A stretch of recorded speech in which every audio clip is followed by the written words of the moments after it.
सबको जय यीशु यीशु सहाय praise the Lord. प्रार्थना परिवार फिर से आप सबों का आज की इस आराधना प्रार्थना में प्रभु यीशु मसीह के जीवित सामर्थ्य नाम से हम सभी प्रार्थना परिवार के भाई बहन मिलकर साथ में हमारे अगुआ प्रभु की दास सिस्टर एस्थर, प्रभु की दास भाई राज, आप सबों का हार्दिक स्वागत करते हैं, हार्दिक अभिनंदन करते हैं। अब इस प्रार्थना में आगे बढ़ें। धन्यवाद। आइए इस वक्त हम सभी प्रार्थना के लिए अपने आप को तैयार करें।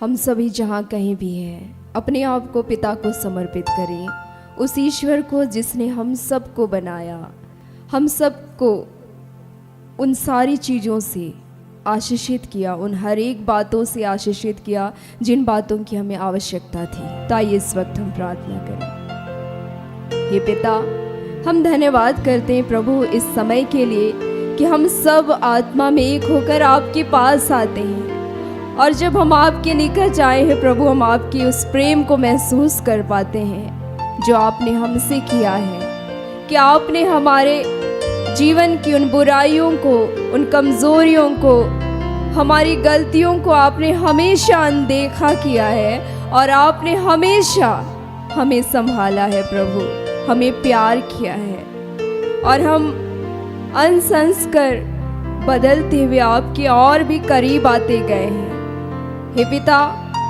आप हमारे जीवन में बहुत आयत की आशीषों को देते हैं, वैसी बातों को देते हैं जो ये संसार हमें नहीं दे सकता।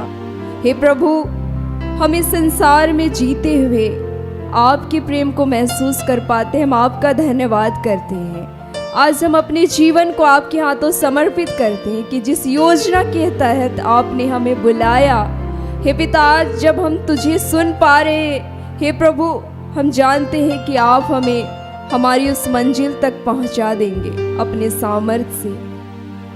हे पिता, इस वक्त पुनः हम अपने जीवन को आपके हाथों में देते हैं और प्रार्थना करते हैं प्रभु कि जहाँ कहीं भी पिता हम आपके विरुद्ध में चले हैं, और आज विशेष रूप से हमने अपनी ज़ुबान के द्वारा जहाँ कहीं भी गलतियाँ की हैं, आज आपसे हम क्षमा चाहते हैं कि हे पिता, जहाँ कहीं भी हमने रिश्तों को तोड़ा हो, जहाँ कहीं भी हमने दिलों को दुखाया हो, जहाँ कहीं भी पिता हमने विपरीत परिस्थितियों में किसी दूसरे के लिए सहारा ना बना हो, प्रभु, हम उन बातों के लिए आपसे क्षमा चाहते हैं।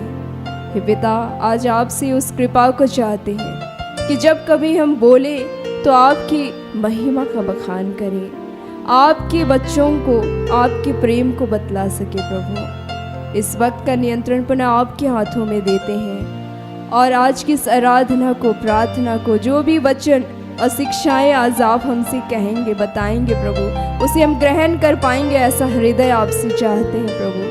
हम अपने अगुओं के लिए धन्यवाद करते हैं, और विशेष रूप से आपकी दासी हमारी अगुआ सिस्टर एस्थर को आपके हाथों समर्पित करते हैं कि आज के दिन आपने उनके मुख का अभिषेक किया और उनके माध्यम से हमसे बातें की हैं प्रभु। हम आपका धन्यवाद करते हैं। हे पिता, अंतिम आशीष की प्रार्थना में भी प्रभु आपने अपने अभिषेक को दिया है, आपने अपने बच्चों के जीवन में अपनी आशीष को उंडेला है प्रभु। हम आपका धन्यवाद करते हैं। सब कुछ आपके हाथों समर्पित करते हुए प्रार्थना अपने जीवित यीशु के नाम में मांगते हैं, इसे सुनकर अपने स्वर्ग के राज्य में ग्रहण कर। आमीन। आमीन। आइए हम आराधना में आगे जाएंगे, और इस पल में हम सब इस गीत के माध्यम से प्रभु की स्तुति, प्रभु की महिमा गाएंगे।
हम बच्चे हैं परम पिता की, बढ़ना है हमें बचनों में। Hallelujah hallelujah hallelujah hallelujah hallelujah hallelujah hallelujah hallelujah hallelujah hallelujah.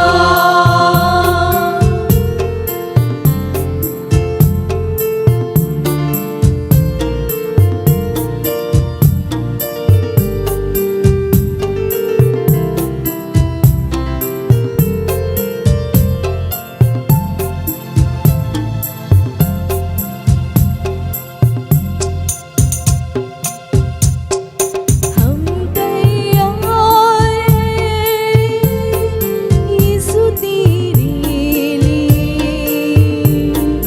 जल्दी आ तू हमको लेने। हम तैयार हैं यीशु तेरे लिए, जल्दी आ तू हमको लेने। Hallelujah hallelujah hallelujah hallelujah hallelujah hallelujah hallelujah hallelujah hallelujah hallelujah.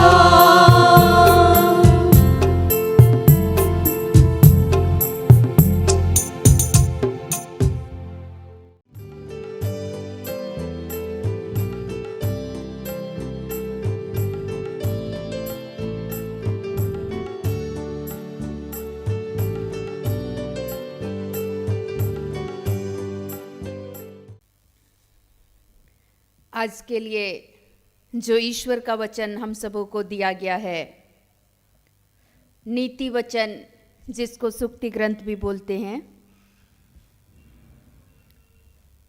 12 नीति वचन 12 पद संख्या 6।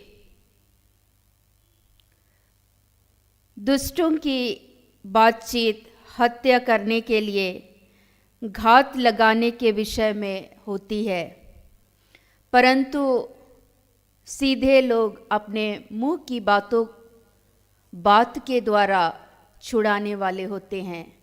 आमीन।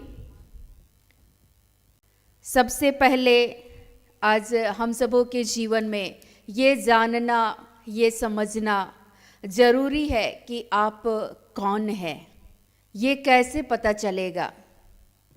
दूसरी बात, आपको ये ध्यान देना होगा कि आपके बोलने के द्वारा या तो लोगों के जीवन में उन्नति हो रही है या आपके बोलने के द्वारा लोगों के जीवन में विनाश हो रहा है। आज इस बातों को देखना और समझना है, क्योंकि ईश्वर का वचन सीधे तौर पर ये हम सबों को दर्शाता है कि हम या तो दुष्ट प्रवृत्ति के हैं या तो हम धर्मी प्रवृत्ति के हैं। हमारे बोलने के द्वारा ही ये पता चलेगा। आज जुबान के द्वारा जब हम दुष्ट प्रवृत्ति के होते हैं तो हमारे मुख से कुछ ऐसी बातें निकलती है जो दूसरे के लिए विनाश का कारण होता है, झगड़े का कारण होता है। वहाँ उन्नति करने के बजाय उनके जीवन में विनाश का कारण होता है। कई बार हम सभी अपने जीवन में, अपने परिवार में, अपने समाज में जब हम लोग देखते हैं कि दुष्ट जब भी बोलते हैं वे ऐसी कड़वी बातें बोलते हैं जिससे किसी की हड्डियां छिद जाती है, उनका हृदय चितड़ा चितड़ा हो जाता है। क्यों? चूंकि इस जुबान के द्वारा, आपकी बोली के द्वारा आज मनुष्य का हृदय क्या हो जाता है? टूट जाता है। लेकिन ईश्वर हमारे हृदय के उस मनोभाव को देखते हैं। आज मैं कुछ वचनों को आप सबों के सामने में मैं साझा करना चाहूँगी। नीति वचन 3 पद संख्या 33 में ऐसा लिखता है, उसका पहला खंड को मैं पढ़ूंगी। दुष्ट के घर पर यहोवा का शाप होता है। क्या आप दूसरे की हानि करना, दूसरे की जीवन में आप बर्बादी चाहते हैं तो आपके जीवन में क्या उन्नति होगी? नहीं। ईश्वर का वचन कहता है जो दूसरे के लिए गड्ढा खोदता है वह स्वयं उस गड्ढे में गिर जाता है। चूंकि आप दूसरे के लिए आप गलत बातें बोल रहे हैं तो विपत्ति तो स्वतः ही एक दिन आपके जीवन में आएगी। इसीलिए ईश्वर बोलते हैं कि ईश्वर का वचन कहता है कि इस जुबान का आप कैसे इस्तेमाल करते हैं। या तो आपके जुबान पे अभिषेक है, या तो आपके बोलने के द्वारा लोगों का आध्यात्मिक निर्माण हो रहा है या लोगों का विनाश हो रहा है। क्योंकि ईश्वर हमारे जीवन में शरीर का एक मुख्य अंग मुंह भी है, और इस जुबान से याकूब के पत्र को जब हम लोग पढ़ते हैं 3:11 में लिखता है, एक ही जुबान से मीठा और खारा पानी दोनों नहीं निकल सकता। 10 में लिखता है एक ही जुबान से हम परमेश्वर की स्तुति और दूसरे को अभिशाप भी देते हैं, ऐसा उचित नहीं है। लिखता है परमेश्वर का वचन नीति वचन 10 पद संख्या 31, उसका दूसरा खंड, उलट फेर की बात कहने वाले की जीभ काटी जाएगी। जो भी लोग उल्टी सीधी बातें करेंगे उनके जीवन का क्या हो जाएगा? सर्वनाश हो जाएगा, उसकी जीभ काटी जाएगी, उसके जीवन में विनाश होना तय है। यहाँ लिखता है नीति वचन 4 पद संख्या 14 में, दुष्टों की राह में पांव ना रखना और ना बुरे लोगों के मार्ग में चलना। ईश्वर सीधे तौर पर ये मना करते हैं कि जो दुष्ट लोग हैं उनके राह में, उनके रास्ते में तुम पांव भी नहीं रखना, उनका साथ नहीं देना और उनके मार्ग पे चलना भी नहीं। सीधे तौर पर ईश्वर क्या करते हैं? मना करते हैं। चूंकि लिखता है 16 उसी का नीति वचन 4 पद संख्या 16, क्योंकि दुष्ट लोग यदि बुराई ना करे तो उनको नींद नहीं आती, और जब तक कि वे किसी को ठोकर ना खिलाएं तब तक उन्हें नींद नहीं मिलती। दुष्ट लोग, जब तक जो लोग बुरे हैं, दुष्ट प्रवृत्ति के हैं, उनके जीवन को जब आप देखेंगे तो अक्सर वे जब तक बुरा नहीं करेंगे उनको चैन नहीं मिलता है। मैंने देखा है कई ऐसे लोगों को कि वे अपने खुद के सगे बच्चों के लिए भी जो दुष्ट प्रवृत्ति के हैं वे दुष्टता की बातें, बुराई की बातें करते ही करते हैं। तो आज हमारे जीवन में देखना है, हमारे इर्द गिर्द देखना है और ऐसे लोगों से अपने आप को क्या करना है? बचाना है। और बचाने वाला ईश्वर है। हमें ईश्वर के मार्ग, इसलिए ईश्वर के वचन का प्रकाशन चाहिए। ईश्वर अपनी आत्मा के द्वारा हमारे जीवन को, सत्य की आत्मा के द्वारा हमारे जीवन की अगुवाई करे, ताकि हम ऐसे दुष्ट लोगों से, दुष्ट प्रवृत्ति की जो लोग बातें करते हैं, उलट फेर की जो बातें करते हैं, इन लोगों से परमेश्वर का आत्मा हमारे और आपके जीवन की क्या करे? रक्षा करे, हमें छुड़ाए, हमें बचाए। जब हम लोग यीशु मसीह के जीवन शैली को देखेंगे तो यीशु मसीह अक्सर छुड़ाने का काम करते थे, बचाने का काम करते थे या नहीं? करते थे ना। यहाँ लिखता है एक कोढ़ी के विषय में, एक कोढ़ी मनुष्य आया और यीशु मसीह से बोल उठे, यदि आप चाहते हैं तो हमें शुद्ध कर दीजिए। यीशु मसीह उस कोढ़ी की ओर दृष्टि लगाकर उस कोढ़ी को क्या बोलते हैं? यीशु ने हाथ बढ़ाकर उससे छुआ और कहा, मैं चाहता हूँ तू शुद्ध हो जा, और वह तुरंत कोढ़ से शुद्ध हो गया। यीशु मसीह यहाँ छुड़ाने का काम कर रहे थे, बचाने का काम कर रहे थे।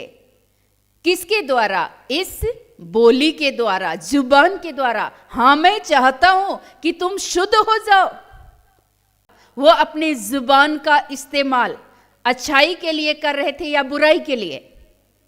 अच्छाई के लिए कर रहे थे, छुड़ाने के लिए, बचाने के लिए। आज अपने इस जुबान का आप कैसे इस्तेमाल करते हैं? अपने आप को आज जांचना है। तो आज आप अपने जुबान के द्वारा आप लोगों की उन्नति के लिए आप कार्य कर रहे हैं, या हत्या करने का काम कर रहे हैं, या विनाश करने वाली बातें आज आप बोलते हैं। हमेशा छोटी छोटी, आप घर में होते हैं, परिवार में होते हैं, घर के बाहर अपने कार्यस्थल पे होते हैं, हमेशा इस बातों को देखना है। पिछले कुछ दिनों से ईश्वर बार बार नीति वचन को अक्सर डेली ही पढ़ते हैं, लेकिन बार बार जब सवेरे जगा रहे थे तब भी ये बातें कह रहे थे कि नीति वचन सुक्ति ग्रंथ को लगातार पढ़ो।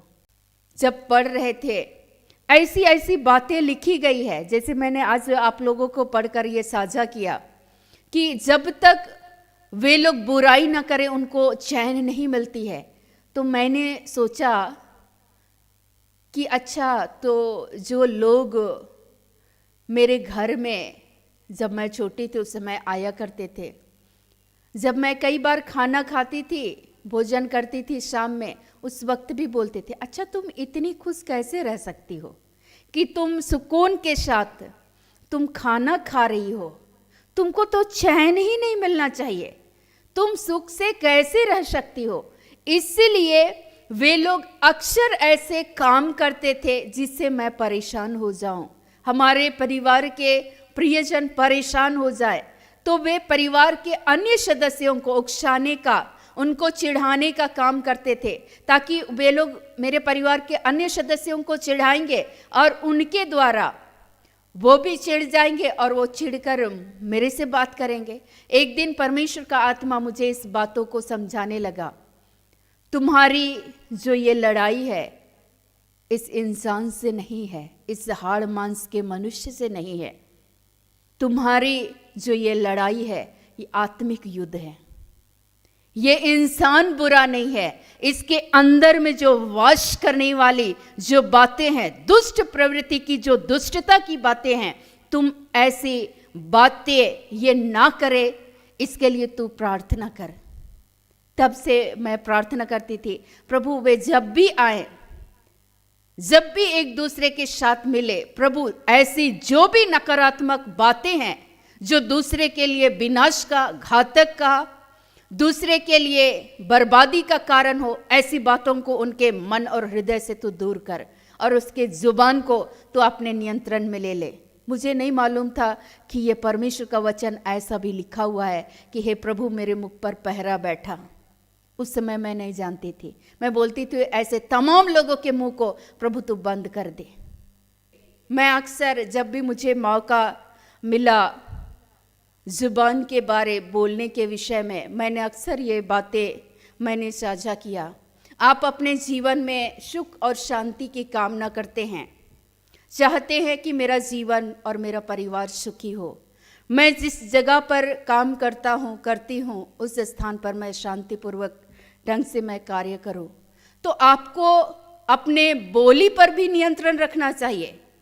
क्योंकि आप कैसी वाणी बोलते हैं, आपके मुख से कैसी बातें निकलती है जो माहौल को खराब करती है या माहौल में को बनाती है, उस माहौल में शांति, आनंद, सुकून मिलेगा। नहीं तो आप जिस स्थान पे कार्य करते हैं चीखते चिल्लाते रहेंगे। दूसरी बात है कि आप दूसरे का हानि करना चाहेंगे, एक दूसरे को नीचा दिखाना चाहेंगे। ये सारी बातें दुष्टता की बातें हैं, क्योंकि कुछ लोगों को मजा आता है ये काम करने में। मैंने कुछ लोगों को बहुत करीबी से मैंने देखा।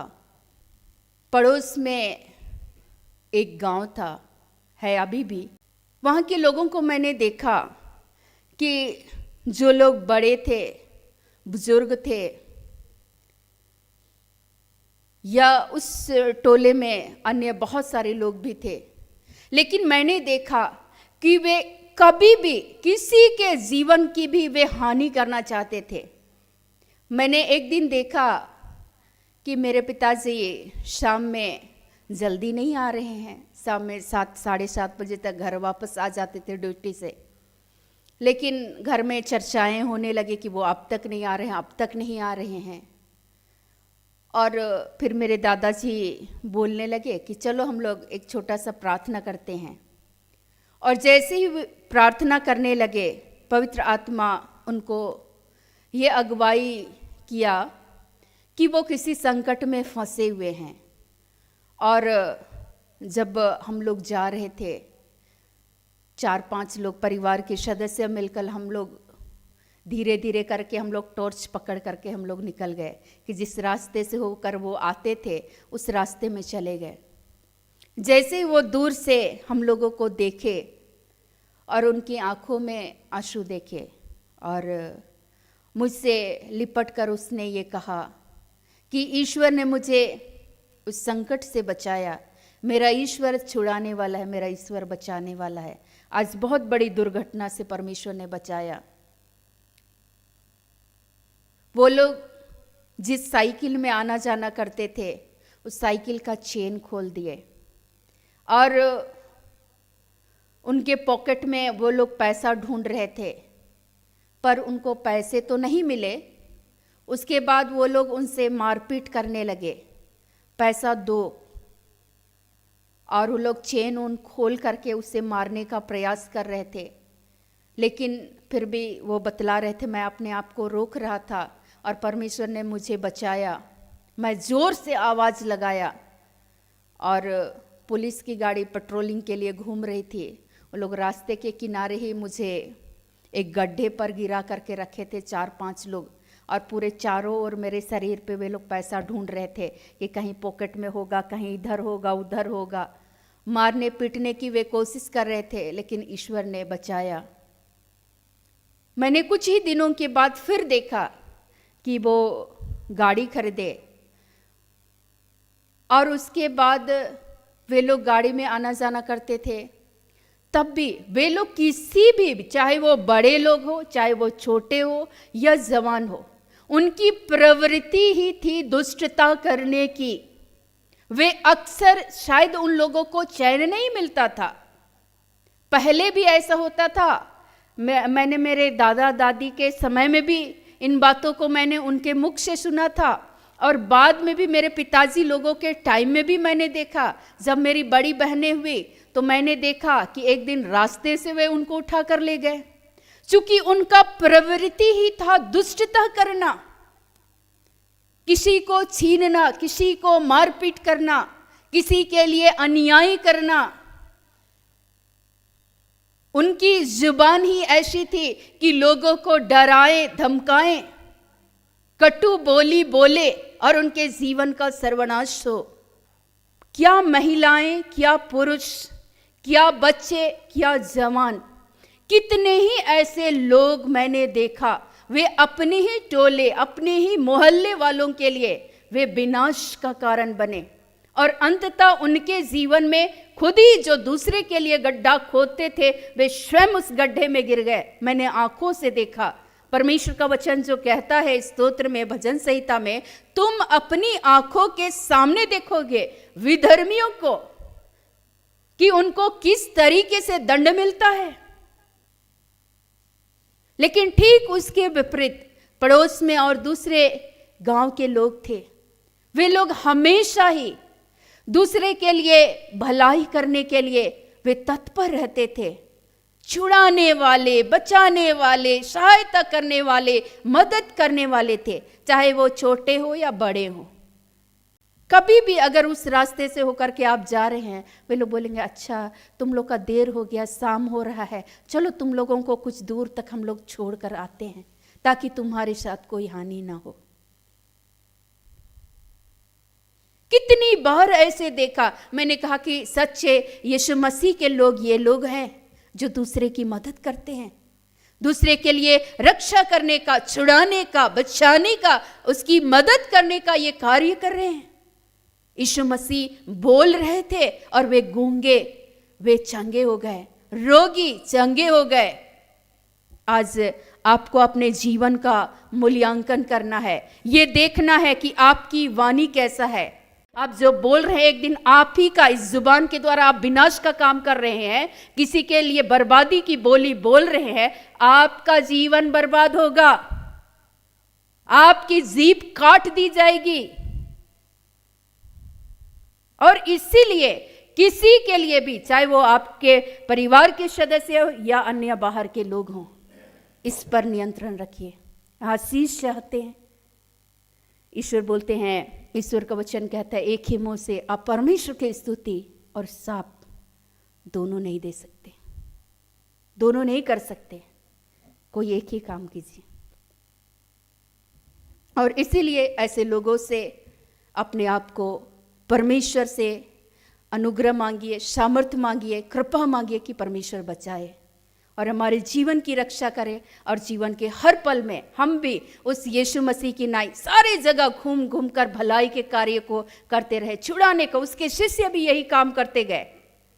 आज आप छुड़ाने वाले वो कार्य करें, बचाने वाला वो काम करे, किसी की सहायता करे, लेकिन अपने जुबान से किसी के लिए दुष्टता की बातें बोलकर उनके जीवन का सर्वनाश ना करें। आज यीशु के बारे में मनन चिंतन करें और अपने आचरण में एक बदलाव की आवश्यकता है। प्रभु को पुकारें और इस समय में अपने अंदर की उन हर एक बातों के लिए हम ईश्वर से क्षमा मांगे, ईश्वर से पश्चाताप करने की कृपा को मांगे और उन आदतों को छोड़े। प्रभु हमारी सहायता करे, उन बंधनों से हमें आज़ाद करे जो हमने कभी किसी के विनाश के लिए, किसी को ठोकर खिलाने का काम किया हो, किसी के लिए इस तरह की बातें बोली हो। परमेश्वर आज हमारे पापों को क्षमा करे और इस बंधन से हमें प्रभु आज़ाद करे और दोबारा हम ऐसे कार्य को ना करें, लेकिन हम उस यीशु मसीह का अनुसरण करते हुए उस यीशु मसीह को अपने जीवन में, अपने परिवार में आने दे और उसके स्वभाव को हम सभी अपने जीवन में आत्मसात करें और उस सत्य की राह पर परमेश्वर जीवन के अंत तक हम चलने में और इस संसार में हम ईश्वरीय आशीष और अनुग्रह को प्राप्त करते हुए इस संसार में हम जीवन को जिए। ऐसी आशीष और अनुग्रह ईश्वर हम सबों को प्रदान करे। आमीन। आज के हर एक वचनों से प्रभु यीशु मसीह हम सबों को बहुत आयत की आशीष प्रदान करे। आमीन।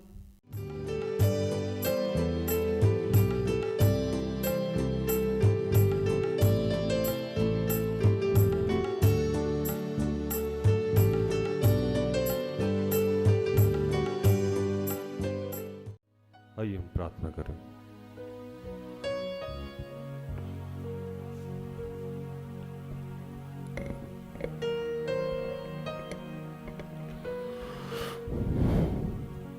कि हे दयालु पिता,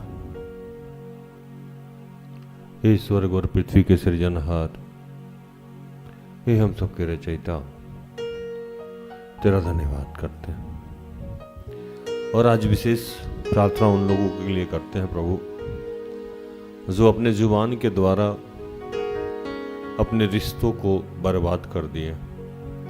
अपने जुबान के द्वारा कितने लोगों के जीवन को डिप्रेशन में डाल दिया है।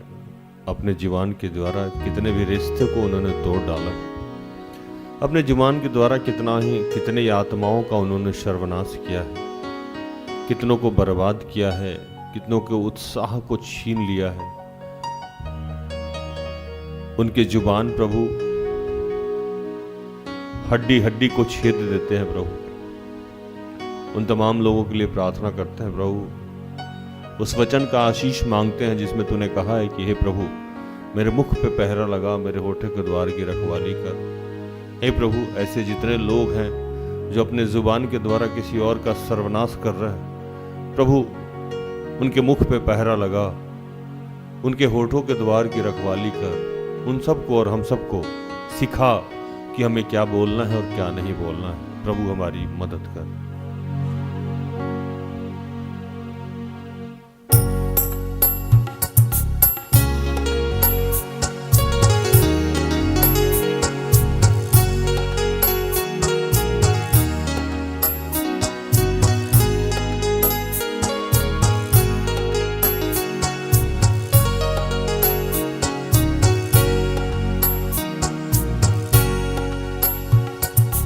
मुझको सिखाना यीशु, जीवन में तेरा वचन मुझको सिखाना मसीह। मुझको सिखाना यीशु, जीवन में तेरा वचन मुझको सिखाना मसीह। मुझको सिखाना यीशु, जीवन में तेरा वचन मुझको सिखाना मसीह। मुझको सिखाना यीशु, जीवन में तेरा वचन मुझको सिखाना मसीह। हे पिता, जितने बीमार बच्चे हैं मैं उनके लिए प्रार्थना करता हूँ। जितने लोग बेरोजगार हैं मैं उनके लिए प्रार्थना करता हूँ। जो नशे से ग्रसित है मैं उनके लिए प्रार्थना करता हूँ। जिनके पेंशन और सैलरी संबंधित कोई समस्या है उनके लिए प्रार्थना करता हूँ। जो कर्ज से जूझ रहे हैं, आर्थिक तंगी से जूझ रहे हैं, मैं उनके लिए प्रार्थना करता हूँ। जो निसंतान है मैं उनके लिए प्रार्थना करता हूँ। जो विवाह के लिए इच्छुक है मैं उनके लिए प्रार्थना करता हूँ। जो पवित्र आत्मा के लिए भूखे और प्यासे हैं मैं उनके लिए प्रार्थना करता हूँ कि पिता, और विशेष प्रार्थना मैं उनके लिए करता हूँ जो रिश्तों को तोड़ते हैं, लोगों के जीवन को बर्बाद करते हैं और इनसे उन्हें जो सुख मिलता है, क्षणिक सुख। प्रभु, ये जो पाप है पिता, हम सब जानते हैं प्रभु कि हम मसीह में एक शरीर हैं और पिता इस शरीर का सिर तू है और सिर के अंदर मुंह है प्रभु, और उस मुंह के अस्तित्व को हम नहीं समझ सकते हैं, उस जवान के अस्तित्व को हम नहीं समझते हैं और उसको दुरुपयोग करते हैं। प्रभु, इसके लिए आज हमें क्षमा कर प्रभु। और हम सब ने जो गर्भ से लेकर अब तक अपने जुबान के द्वारा जो भी पाप किया है उसके लिए क्षमा कर और हम सबको आशीषित कर पिता। और आज हम सबके रिश्तों को आशीषित कर, वो तमाम रिश्ता जो बोली की वजह से खराब हो गया है प्रभु, भाई भाई के विरुद्ध, भाई बहन के विरुद्ध, बहन बहन के विरुद्ध, सास बहू के विरुद्ध, पति पत्नी के विरुद्ध, माँ बच्चों के विरुद्ध, जिसने भी हमने बोली के द्वारा पाप किए हैं उनसे तूने आज हम मुक्त किया है पिता। प्रार्थना होता के सारे कार्य को तेरे हाथों में समर्पित करते हैं और इन तमाम प्रार्थना को प्रभु यीशु के जीवित और पवित्र नाम से मांगते हैं। दया से सुन और स्वर्ग के राज में ग्रहण कर। आमीन। सारे